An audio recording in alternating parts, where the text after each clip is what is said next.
Hello, mutual fund में unit का क्या रोल है? यूनिट का क्या रिलेवेंस है, क्या मतलब है? यूनिट क्यों यहां पे आ रहा है? स्टार्ट करते हैं इस पर। Mutual fund lesson 1। लास्ट में हम लोगों ने बात किया कि म्यूचुअल फंड क्या होता है, एक ब्रीफिंग की थी उस पर। उसी कड़ी में आज हम लोग डिस्कस करेंगे कि किसी भी म्यूचुअल फंड में जब हम इन्वेस्ट करते हैं, यूनिट का क्या इंपॉर्टेंस है। तो चलिए स्टार्ट करते हैं।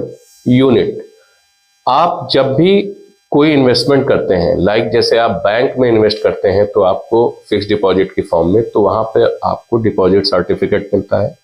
आप सेविंग अकाउंट में पैसा डालते हैं तो बैंक अकाउंट में जो भी आप इन्वेस्ट करते हैं वो बैंक अकाउंट में आपका रिफ्लेक्ट करता है कि इतने पैसे आपने इन्वेस्ट किए, ये आज की वैल्यू है। कोई भी विड्रॉल होते हैं तो उतनी वैल्यू डेबिट हो जाती है, और कोई भी आप बैंक अकाउंट में इन्वेस्ट करते हैं तो उतनी वैल्यू क्रेडिट हो जाती है। अब म्यूचुअल फंड में इन्वेस्ट करते हैं तो क्या होता है? लेट्स सी, मैंने आपको लास्ट वीडियो में ये बताया था कि म्यूचुअल फंड में बहुत तरीके की स्कीम होती हैं। फिक्स्ड इनकम स्कीम होती है, इक्विटी स्कीम होती हैं, और भी मैं आगे डिस्कस करूंगा कि हाइब्रिड स्कीम भी होती हैं या और भी तरीके की स्कीम। आप म्यूचुअल फंड में कोई भी इन्वेस्टमेंट करेंगे, जो भी इन्वेस्टमेंट करेंगे वो आपको यूनिट के फॉर्म में मिलेगा। यूनिट्स की एक फेस वैल्यू जो होती है वो नॉर्मल केसेस में 10 रुपए ही रहती है। कोई भी म्यूचुअल फंड की फेस वैल्यू 10 रुपए रहती है। यानी कोई भी अगर स्कीम का नया फंड लॉन्च होगा, जिसको हम न्यू फंड ऑफर के तहत या एनएफओ बोलते हैं, तो वहां पर उस फंड का स्टार्टिंग में रेट जो रखा जाएगा वो 10 रुपए रखा जाएगा। तो जब आप एनएफओ में इन्वेस्ट करते हैं किसी भी म्यूचुअल फंड में, तो आपको 10 रुपए के रेट से यूनिट मिलती हैं।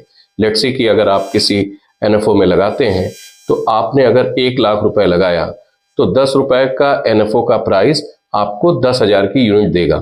बट अगर कोई ऑनगोइंग या रनिंग स्कीम में लगाते हैं पैसा, तो उस समय उसकी जो भी रेट चल रहा होगा, उस यूनिट का रेट, उसी के हिसाब से आपको यूनिट अलॉट होंगी। तो मान लीजिए आपने कोई रनिंग फंड में पैसा लगाया और उसका उस फंड का रेट यानी प्राइस 100 रुपए चल रहा है, तो 1 लाख रुपए में आपको 1000 यूनिट अलॉट होगी। और ये यूनिट हमेशा फिक्स रहती हैं, यूनिट कभी कम नहीं होती हैं।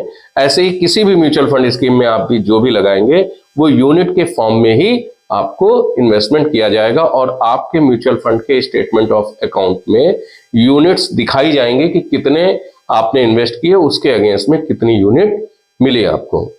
और सेम जैसे इंश्योरेंस में आप यूलिप पॉलिसी लेते हैं, वहां भी यूनिट का ही जिक्र होता है। तो आई होप यूनिट आपको समझ में आया होगा म्यूचुअल फंड।